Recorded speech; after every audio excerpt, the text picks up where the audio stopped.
Gereja Tuhan, tema gereja pengharapan Allah tahun ini adalah purpose, yaitu Tuhan menjadikan kita dengan tujuan yang penuh harapan. Salah satunya adalah kita diciptakan untuk menyenangkan hati Tuhan melalui penyembahan.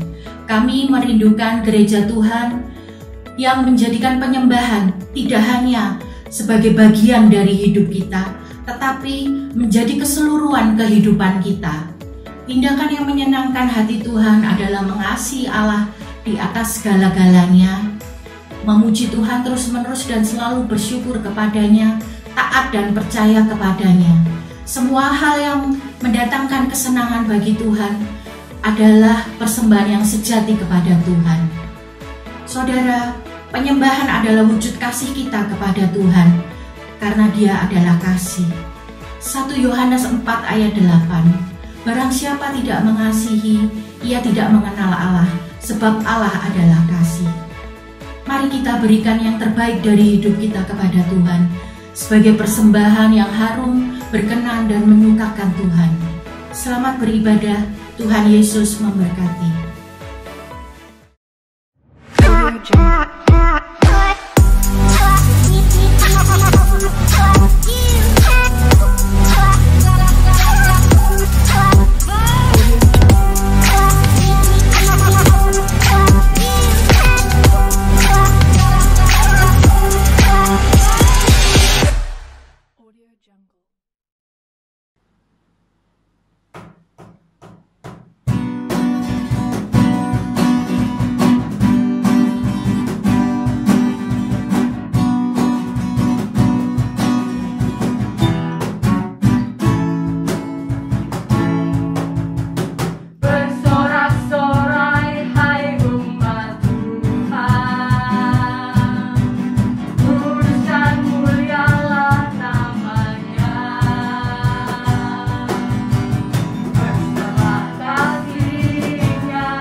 Allah Bapa yang baik, tiada henti kami memuji, mengucap syukur, menyembah Tuhan, mengagumi keagungan-Mu, mengagumi setiap pekerjaan-Mu, karena apa yang Kau kerjakan sesungguhnya adalah baik.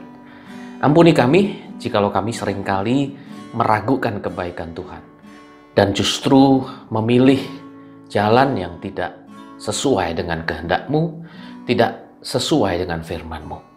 Sehingga kami pada akhirnya mengalami banyak perkara yang tidak baik.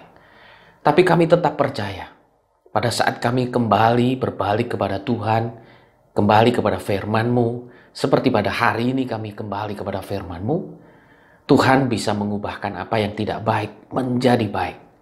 Dan kami percaya hari ini saat kami terima firman-Mu dengan hati yang lemah lembut, hati yang terbuka, kami akan mengalami kehidupan yang semakin dipenuhi dengan kebaikan Tuhan.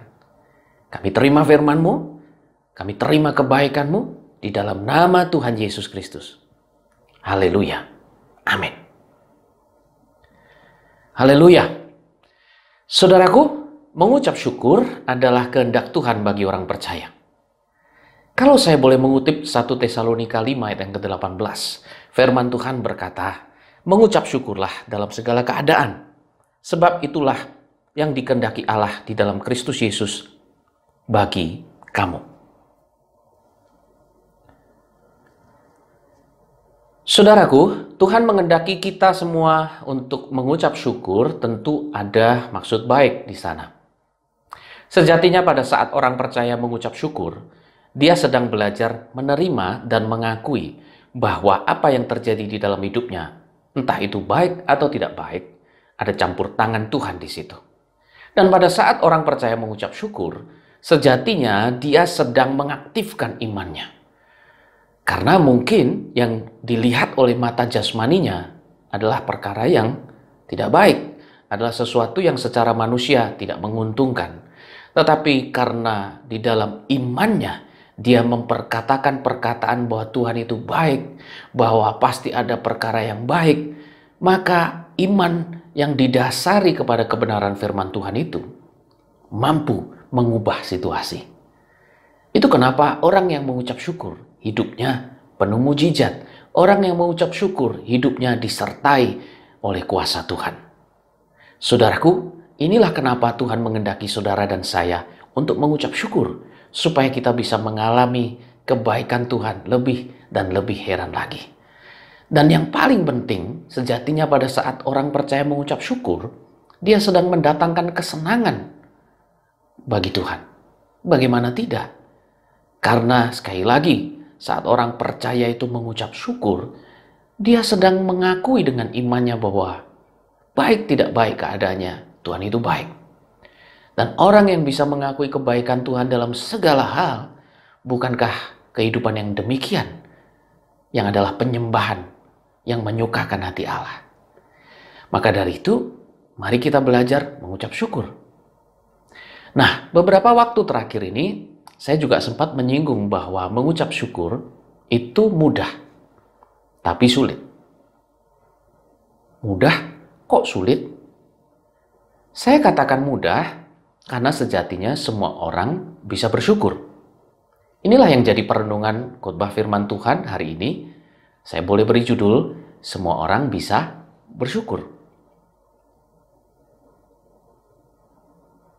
Saudara dan saya bisa bersyukur. Orang di luar sana yang punya banyak uang bisa bersyukur. Yang tidak punya uang, sejatinya tetap bisa bersyukur. Saudara, mereka yang berpendidikan tinggi bisa bersyukur.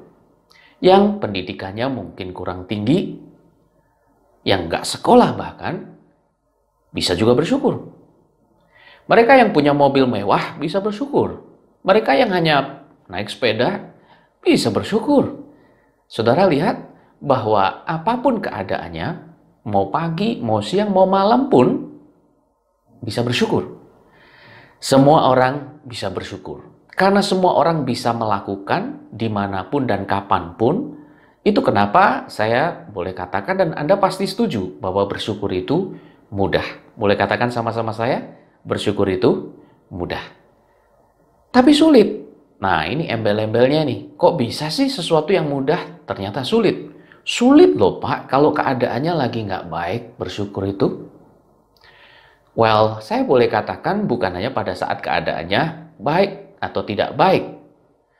Hanya karena keadaannya tidak baik, kemudian kita sulit bersyukur. Saya boleh katakan bahkan dalam keadaan yang baik pun kadangkala bersyukur itu sulit. Saudara masih ingat kisah 10 orang kusta yang disembuhkan Tuhan? Berapa orang yang kembali untuk mengucap syukur? 1. Wow, ternyata mengucap syukur dalam keadaan yang baik setelah mengalami kesembuhan itu nggak gampang ya. Terbukti sampai hari ini, ada berapa banyak orang percaya yang rajin ke gereja, rajin ikut doa malam, rajin ikut ibadah, berdoa, Tuhan kasih saya pekerjaan dong. Nanti kalau saya sudah dapat pekerjaan, gajinya sesuai, saya mau kasih sekian persen untuk Tuhan. Saya mau semakin rajin pelayanan, saya mau pakai hidup saya untuk pelayanan. Halo? Begitu terima kerjaan yang baik, di perusahaan yang baik, lupa deh. Nggak pernah nongol ke gereja. Tiap kali ditanya, kok nggak nongol Pak? Kok nggak nongol Bu? Oh, masih lembur nih di kerjaan, ada disuruh bos, nggak bisa nih. Dan seterusnya, kerjaan malah sekarang jadi alasan untuk pelayanan. Ada juga mereka yang berdoa minta jodoh, minta pacar, ya kan? Pada waktu sebelum punya pacar, rajin pelayanan, rajin ikut persekutuan kelompok sel. Tapi begitu dijawab Tuhan, punya pacar cantik, jadi budak cinta. Nggak pernah nongol ya. Setiap kali ditanya, kok nggak bisa? Iya, disuruh pacar nih. Disuruh temen nih ke bioskop nih. Disuruh antar belanja nih. Dan seterusnya. Pacar yang diminta, yang awalnya janjinya adalah makin setia, mau makin bersyukur sama Tuhan, malah jadi alasan untuk meninggalkan Tuhan. Saudara lihat, hal-hal yang baik seringkali malah membuat seseorang sulit bersyukur juga. Karena saking senengnya, saking nikmatnya, sampai lupa bersyukur. Apalagi kalau kita dalam keadaan yang tidak mudah. Keadaan yang sulit, bersyukur makin sulit. Coba bayangkan mereka-mereka yang saat ini mendapat keputusan PHK. Tidak mudah saudara bersyukur. Coba bayangkan beberapa saudara-saudari seiman kita yang kehilangan keluarga yang dia cintai di masa-masa pandemi ini. Nggak gampang, saudara, untuk menguatkan mereka untuk bisa bersyukur. Coba saudara bayangkan mereka-mereka yang mungkin mengalami kecelakaan dan harus mengalami cacat. Tidak mudah, saudara, untuk mengajak mereka bersyukur. Jadi, kita bisa melihat bahwa bersyukur itu sebetulnya mudah karena bisa dilakukan oleh siapa saja, di mana saja dan kapan saja. Tetapi seringkali situasi di kanan kiri kita, baik itu yang baik maupun yang tidak baik, membuat kita sulit untuk bersyukur. Nah, bagaimana kita sebagai orang percaya bisa bersyukur dalam segala hal? Saya garis bawahi sekali lagi, dalam segala hal, karena itu yang dikehendaki Tuhan. Nah, kita mau belajar dari satu tokoh iman yang bernama Ayub. Kita tahu Ayub ini adalah orang yang kaya raya dan terpandang. Tapi seketika semua hartanya habis. Bukan berhenti di sana, anak-anaknya meninggal. Tidak berhenti di situ, istrinya pun mengutuki dia, meminta Ayub untuk meninggalkan imannya kepada Tuhan. Dan kita tahu cerita penderitaan itu berlanjut pada saat sahabat-sahabat yang dikasihinya justru menghakimi dia, menuduh dia bahwa mungkin Ayub sedang berbuat dosa, makanya Tuhan murka pada dia, dan seterusnya. Dan sampai pada akhirnya kita tahu bahwa Ayub menderita penyakit kulit yang sangat mengenaskan. Bahkan Alkitab mencatat untuk menghilangkan gatalnya, dia harus menggaruk kulitnya itu dengan beling. Wow, penderitaan yang hebat. Kalau kita ada di posisi Ayub, tentu tidak mudah untuk mengucap syukur. Kita pasti sulit sekali mengucap syukur. Tapi yang luar biasa, Ayub tetap mengucap syukur. Ayub pasal yang pertama, ayat yang ke-21 sampai 22, firman Allah berkata, Katanya, dengan telanjang aku keluar dari kandungan ibuku, dengan telanjang juga aku akan kembali ke dalamnya. Tuhan yang memberi, Tuhan yang mengambil. Terpujilah nama Tuhan. Wow, dia bisa berkata terpujilah nama Tuhan, padahal keadaannya sedang sangat tidak baik. Dalam kesemuanya itu, saya ulangi, dalam kesemuanya itu, Ayub tidak berbuat dosa dan tidak menuduh Allah berbuat yang kurang patut. Saudara, sering bukan pada saat kita mengalami hal yang tidak baik dan bertubi-tubi, orang bilang sudah jatuh tertimpa tangga, kita mulai mengutuki Allah. Kita mulai berkata, aduh Tuhan, cek soroy, urep kok apet tenan. Saudaraku, kita sering berkata seperti itu. Tapi tidak dengan Ayub. Di sanalah kita mau belajar dari Ayub. Apa kuncinya supaya kita bisa bersyukur dalam segala keadaan? Dan mengalami seperti Ayub pada saat dia bisa mengakui Tuhan. Pada saat dia memuji Tuhan dengan mulutnya. Hidup penyembahannya mendatangkan kesenangan bagi Tuhan. Apa yang terjadi? Dia diberkati Tuhan kali lipat ganda. Saya percaya saudara dan saya mau diberkati. Saya percaya saudara dan saya ingin mengalami mujizat dan pertolongan Tuhan seperti Ayub. Tapi jangan lupa, ayo bersyukur. Pak, sulit. Saudara, jangan lupa, jangan fokus pada sulitnya dulu. Karena bersyukur itu mudah. Bersyukur itu bisa dilakukan oleh siapa saja, di mana saja, kapan saja. Semua orang bisa bersyukur. Boleh katakan sama-sama dengan saya? Semua orang bisa bersyukur. Saya akan mengambil satu bagian saja dari beberapa peristiwa pencobaan yang dikerjakan iblis kepada Ayub. Ayub pasal yang pertama ayat yang 12. Saya mengajak saudara melihat di situ, ada garis bawah yang saya taruh di kata firman Tuhan. Saudara bisa cermati di situ, maka firman Tuhan kepada iblis.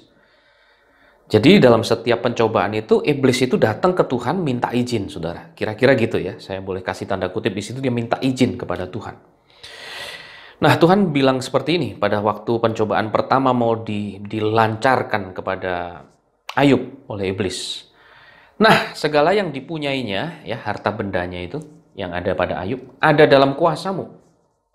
Hanya janganlah engkau mengulurkan tanganmu terhadap dirinya. Kemudian pergilah iblis dari hadapan Tuhan. Apa yang kita bisa pelajari di situ, saudara? Kita melihat bahwa setiap kali iblis mau buat sesuatu yang jelek pada hidup Ayub, karena iblis mau membuktikan bahwa Ayub ini memuji kamu, ya, memuji Tuhan maksudnya, karena kamu bentengi, Tuhan bentengi, ya, dengan kekayaan, kelimpahan, kenyamanan, kenikmatan. Coba kalau dia nggak punya semuanya itu, dia pasti akan mengutuki engkau. Tapi Tuhan tahu hatinya Ayub, ya, dan Tuhan kasih izin, ya, dalam tanda kutip. Saya perlu garis bawah ini supaya saudara tidak salah mengerti bahwa seolah-olah wah berarti Tuhan dong yang mendatangkan yang tidak baik. Oh tidak, ya, tentu tidak. Nanti akan saya jelaskan di situ. Nah, apa yang kita bisa pelajari di situ, saudara, bahwa segala sesuatu yang terjadi pada Ayub ternyata itu atas izin Tuhan, itu ada dalam kendali Tuhan. Ini hal yang pertama yang perlu kita yakini supaya saudara dan saya bisa bersyukur dalam segala keadaan, yaitu meyakini bahwa semua itu ada dalam kendali Tuhan. Saudara, kita tahu bahwa tadi sudah saya jelaskan, iblis pada waktu mau mencobai Ayub, dia dalam tanda kutip meminta izin kepada Tuhan. Jadi tidak ada satu perkara pun yang terjadi dalam hidup Ayub yang tanpa sepengetahuan Tuhan, yang terjadi karena keteledoran Tuhan. Kita soalnya seringkali membatasi Tuhan dengan pikiran kita. Pengenalan kita itu seringkali terbatas karena akal kita. Contoh, kita kalau bawa barang, karena kita pegangnya kurang bagus, kurang baik, kurang tepat, ya, atau mungkin tangan kita lagi licin, terus kemudian mangkok yang kita pegang itu meleset dari tangan kita dan jatuh, pecah. Nah, kecelakaan, piringnya pecah, mangkoknya pecah, itu karena kita teledor, karena kita lalai. Kita setir mobil, kita nggak fokus, kita distract, terganggu karena kita lihat sebelah kanan, tiba-tiba di depan ngerem mendadak, kita ngerem nggak keburu, nabrak.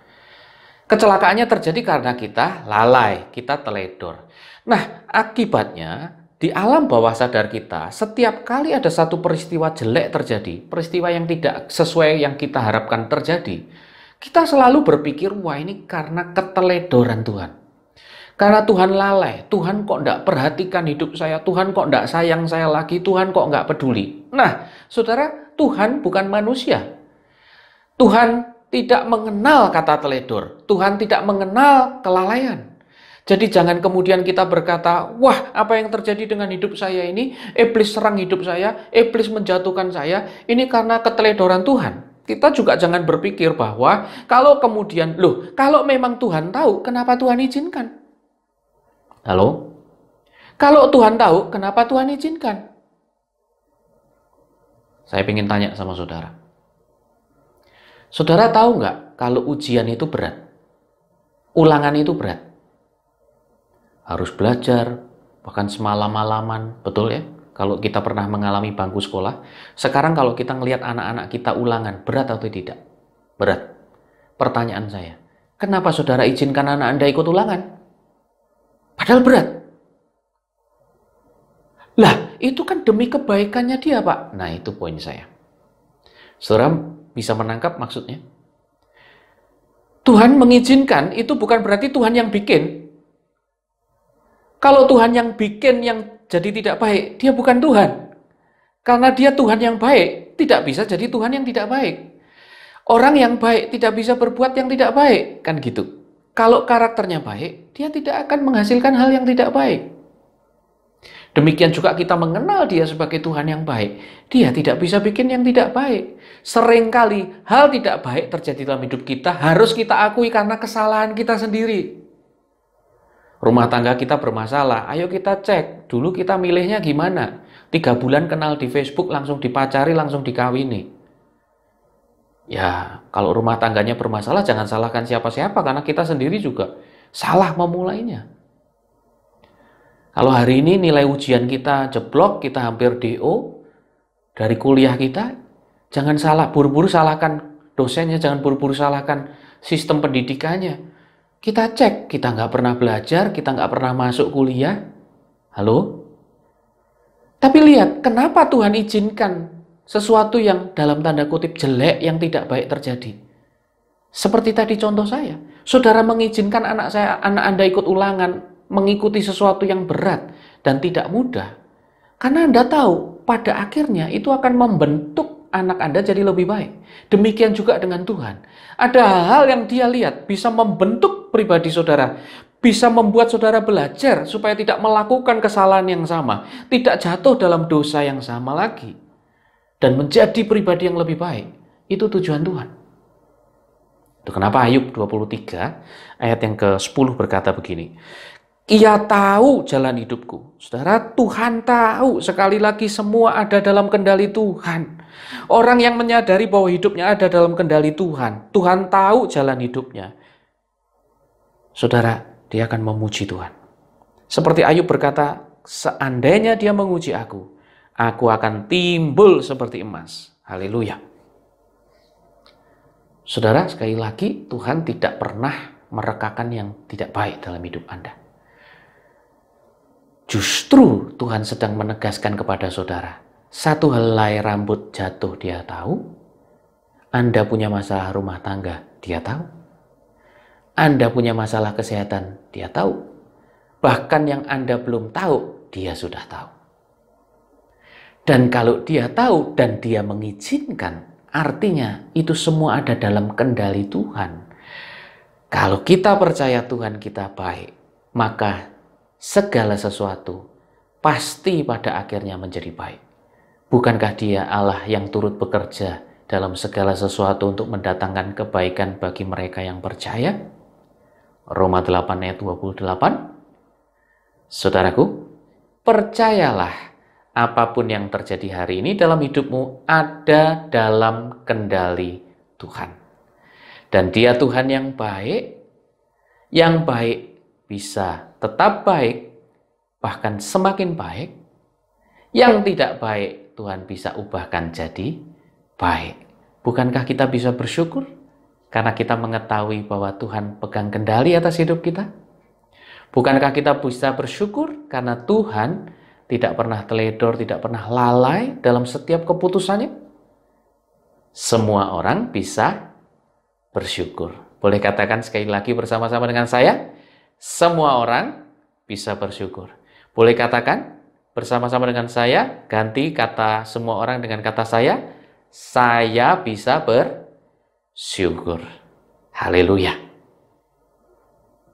Saya ingin mengajak saudara sekali lagi melihat dari Ayub pasal yang pertama ayat yang ke-12. Firman Tuhan berkata di sana, di mana pada waktu iblis meminta izin untuk mencobai Ayub, jawaban Tuhan itu selalu diikuti dengan satu kata yang sama, yaitu kata hanya. Nah, segala yang dipunyainya ada dalam kuasamu, kata firman Tuhan. Hanya, saudara, ada kata hanya yang saya garis bawahi di situ. Janganlah engkau mengulurkan tanganmu terhadap dirinya. Saudara, dalam setiap pencobaan, bahkan nanti kalau kita melihat, saya akan bukakan satu ayat lagi kepada saudara, Ayub pasal 2 ayat yang ke-6. Kalau kita melihat pada saat iblis berkata, ya oke lah, memang dia masih bersyukur, tapi kan karena dia masih punya kesehatan. Coba kalau kesehatannya diambil, ya dia minta kesehatannya Ayub itu diambil. Saudara lihat jawaban Tuhan itu ada satu kata yang sama lagi muncul di situ. Maka Tuhan berkata kepada iblis, baiklah, dia ada dalam tanganmu. Saudara, muncul lagi apa?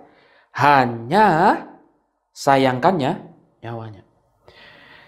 Dari kedua ayat ini saja, kita melihat ada satu kata yang selalu sama dari jawaban Tuhan kepada iblis, yaitu munculnya kata hanya. Artinya apa, saudara? Artinya selalu ada yang tersisa dalam setiap pencobaan yang kita alami, yang memungkinkan kita untuk bersyukur. Selalu ada yang bisa kita syukuri.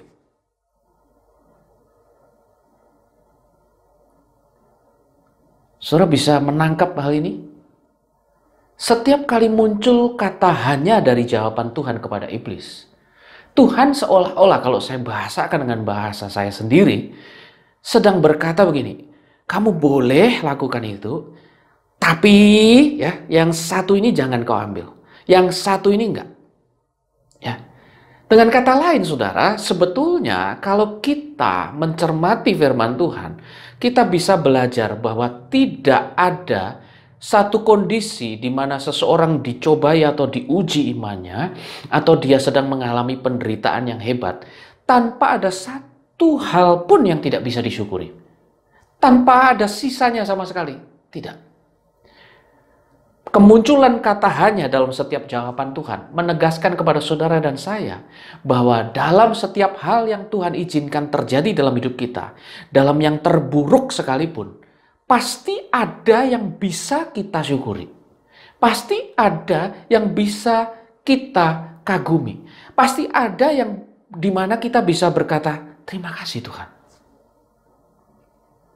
Saya suka sekali dengan satu kata-kata mutiara yang berkata, bersyukurlah dan berbahagialah bukan karena segala sesuatu baik, tetapi bersyukurlah dan berbahagialah karena kamu mau melihat yang baik dalam segala sesuatu. Saya ulangi sekali lagi. Bersyukurlah dan berbahagialah bukan karena segala sesuatu baik, tapi bersyukurlah dan berbahagialah karena kita mau melihat yang baik dalam segala sesuatu. Sudah bisa melihat perbedaannya ya. Kalau segala sesuatu baik kemudian kita bersyukur, itu jauh lebih mudah. Sekalipun tadi saya katakan nggak mudah juga kalau kemudian kita lupa diri dan lupa bersyukur. Tetapi belajarlah menjadi pribadi yang selalu mau melihat apa yang baik di balik semua peristiwa. Orang yang bisa melihat yang baik dalam segala sesuatu, hidupnya akan berbahagia. Orang yang bisa melihat yang baik, sekalipun itu kecil, akan mengalami perkara-perkara yang besar. Sebaliknya, kalau kita tidak bisa melihat, kita selalu fokus pada apa yang tidak baik, hidup kita jadi tidak baik. Saudara, karena itu mari kita melatih panca indera rohani kita, supaya setiap kali sesuatu peristiwa terjadi dalam hidup kita, kita kemudian peka dan bisa melihat, teliti untuk menemukan hal-hal baik di balik setiap peristiwa. Kalau kita bisa mencermati sekalipun itu kecil, saudara, itu akan memampukan kita untuk bersyukur dalam segala keadaan. Dan sekali lagi, orang yang bisa bersyukur dalam segala keadaan, dia sedang mengaktifkan imannya, dia sedang mengalami mukjizat, dia sedang membuka pintu kuasa Allah yang membuat dia mengalami pertolongan Allah. Itu kenapa saya selalu mengajar anak-anak untuk belajar bersyukur dalam hal-hal kecil. Supaya dalam pertumbuhan mereka kelak, mereka belajar untuk selalu mencermati hal-hal kecil itu bisa disyukuri. Saya seringkali kadangkala geli ya setiap kali saya melihat anak saya waktu makan di sebelah saya makan kemudian saya berdoa. Kadang-kadang memang saya berdoa itu bersuara keras begitu ya, dan anak saya dengar. Pada waktu saya berkata amin, loh kok dia berdoa padahal tadi dia sudah makan duluan. Ternyata setelah saya tanya, dia tadi lupa berdoa. Nah, saya mengajar dia doa. Makan, setiap makan doa, ingat. Nah, kenapa dia selalu bisa bertobat tanpa saya suruh gitu ya? Karena dalam praktek sehari-hari, sering saya ajari dia melihat keadaan-keadaan di luar sana. Contoh, beberapa kali kami ke minimarket, hari-hari pandemi ini makin banyak orang ya, di luar minimarket bukan mengemis, tetapi mereka beristirahat sebetulnya. Mereka ada bapak-bapak yang jual bola plastik, ada bapak-bapak yang jual mainan-mainan kuno itu ya, saudara. Saya kadang-kala hati saya sangat iba dan saya merasa bahwa waduh kasihan ya. Siapa yang hari ini mau beli bola plastik? Siapa hari ini yang mau beli mainan-mainan kayak begitu ya? Nah, saya melihat kadang-kala mereka itu makan sampai makan ini ya, buah yang busuk gitu ya, makanan-makanan yang tidak pantas dimakan. Dan saya belikan mereka makanan, saya kasih mereka, Pak, ini buat makan gitu ya. Nah, pada waktu saya kasih itu, anak saya menunggu di mobil, saya kasih tunjuk sama anak-anak saya bilang gini, kamu lihat, orang-orang itu makan sangat tidak pantas makanannya. Makanya lihat, kalau papa berdoa, doanya papa selalu bilang apa? Terima kasih Tuhan, masih bisa makan enak. Sekalipun mereka melihat di piring saya cuma ada tempe dan sayur asam.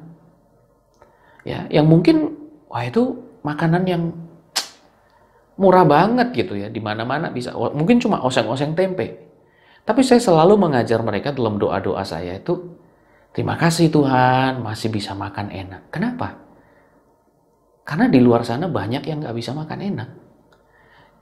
Dan itu mereka hidupi akhirnya, mereka melihat, iya ya, bapaknya nggak bisa makan ya.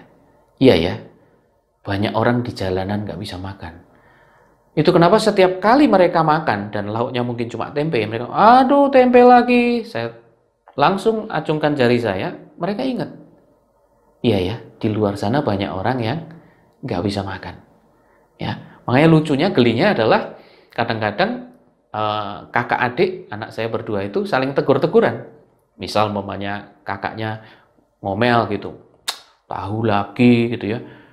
Adiknya langsung bilang, C, kamu tahu kan ada orang di luar sana yang makan sampah? Kamu mau makan sampah? Sudah satu hal yang menggelikan, membuat saya geli sebagai orang tua, tetapi saya bersyukur dia menangkap yang kita katakan, bahwa selalu ada hal-hal kecil kalau kita mau cermati yang bisa kita syukuri. Cuman seringkali kita itu sudah buru-buru stres, kita sudah buru-buru berkata bahwa wah semuanya jelek, nggak ada yang baik. Nggak pernah, saudara. Pasti ada yang baik. Nah, saya akan menutup khotbah saya dengan satu cerita ilustrasi yang pernah saya dengar tentang si A dan si B yang mengalami kecelakaan di depan tokonya. Jadi setelah mereka keluar dari tokonya, mereka mau pulang ke rumah setelah bekerja seharian, ada kecelakaan terjadi dan mereka menjadi korbannya. Nah, di rumah sakit akhirnya dilakukan tindakan operasi karena dua-duanya kehilangan jari tangannya. Si A kehilangan satu jari kelingkingnya, sedangkan si B kehilangan 9 jari lainnya, dan yang tersisa cuma jari kelingkingnya. Sejak hari itu, Bapak Ibu Saudara, hidup mereka tentu sangat berubah karena mereka harus mengalami cacat di mana jarinya tidak lengkap. Nah, si A tadi kehilangan hanya satu jari kelingkingnya, artinya dia masih punya 9 jari yang lainnya.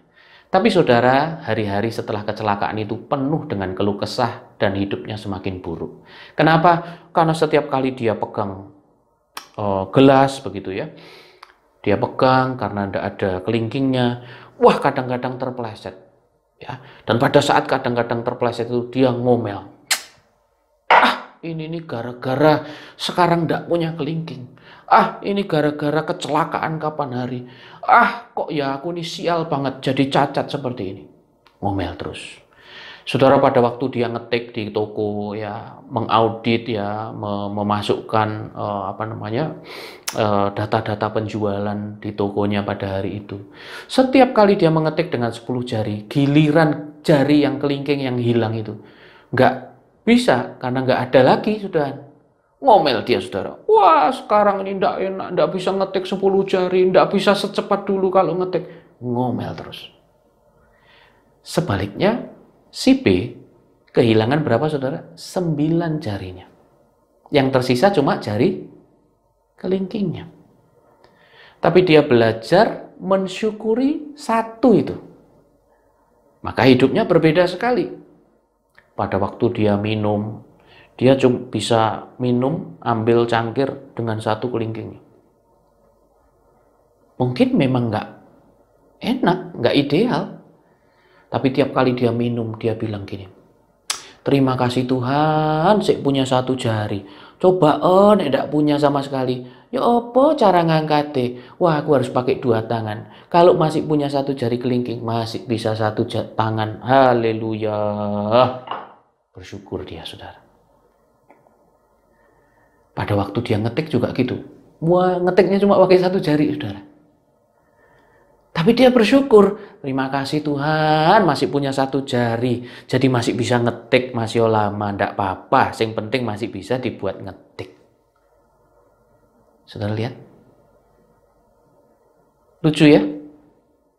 Kok yang jarinya tinggal satu bisa bersyukur ya? Kok yang jarinya tinggal satu masih saja bisa menemukan hal-hal untuk disyukuri? Tapi sebaliknya yang jarinya masih 9, cuma hilang satu. Kok bisa ya hidupnya jadi lebih berat daripada yang kehilangan 9 jari? Saudara bisa menangkap pesan dari cerita ilustrasi ini? Sedikit bukan berarti tidak bisa disyukuri. Justru tadi saya ulangi, dari kita bisa melihat hal yang kecil, mensyukuri hal yang kecil ini, saudara akan mengalami hal-hal besar di dalam hidup Anda. Haleluya. Saudara, bersyukur karena semua orang itu bisa bersyukur, termasuk Anda dan saya. Boleh menjadi keputusan iman kita hari ini, kita berkata sama-sama, saya mau bersyukur Tuhan. Saya mau bersyukur. Kita berdoa. Haleluya Yesus. Kami sudah mendengar firman-Mu.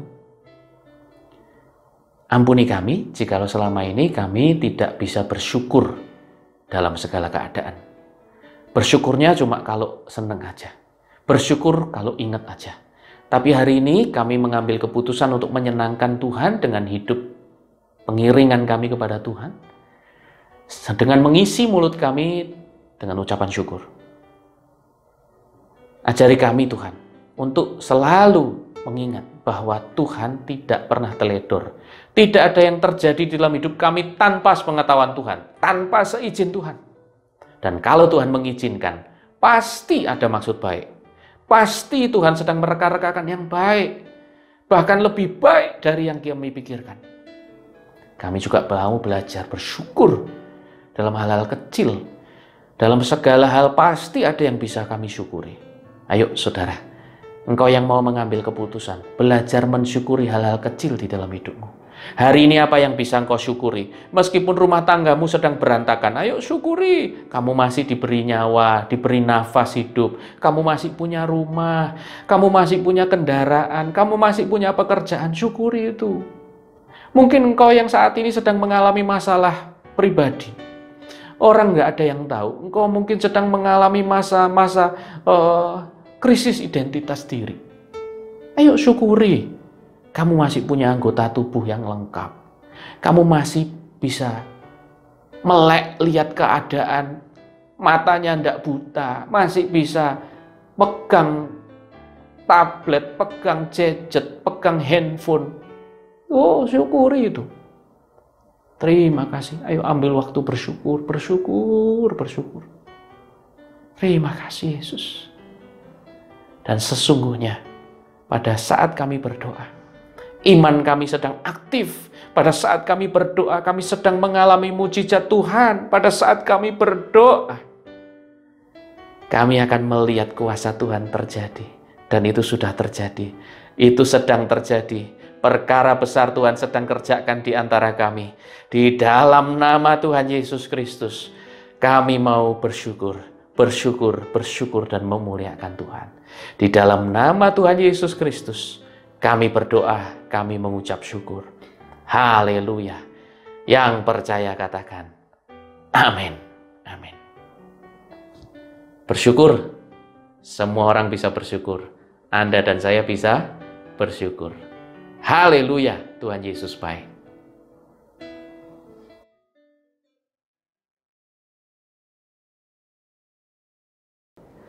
Gereja Tuhan, angkatlah kedua tanganmu tinggi. Nyatakanlah syukur kepada Allah Bapa, Putra, dan Roh Kudus yang memberkati kita di dalam nama Tuhan Yesus hari ini. Sehingga hari-harimu melimpah dengan syukur, sehingga hari-harimu melimpah dengan kebaikan Tuhan yang lebih dari apa yang pernah kita bayangkan dan pikirkan. Berkat Tuhan tercurah atas hidup kita hari ini. Sampai seterusnya, sampai Yesus datang kedua kalinya. Di dalam nama Tuhan Yesus Kristus, segala pujian, kemuliaan, dan syukur hanya bagi Tuhan. Haleluya. Amin.